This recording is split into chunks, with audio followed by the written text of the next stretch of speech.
আওয়ামী লীগ তো একই দল। নো, বিএনপি আওয়ামী লীগ কখনোই এক দল নয়।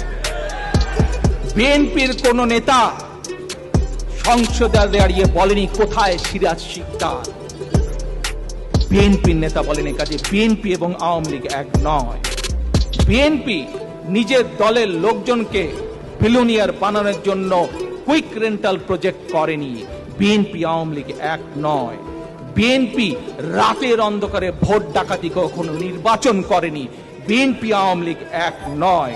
বিএনপি বটমলেস বাস্কেট করেনি, বরং খাদ্য উৎপাদনের দেশ করেছিল। বিএনপি আওয়ামী লীগ এক নয়।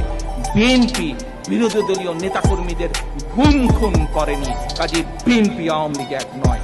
খালেদা জিয়া কখনো বলেন নাই যে এল এর অবস্থা হেফাজতের মতন করে দিব, আওয়ামী লীগের অবস্থা হেফাজতের মতন করে দিব, কোনোদিন আমরা বলিনি। কারণ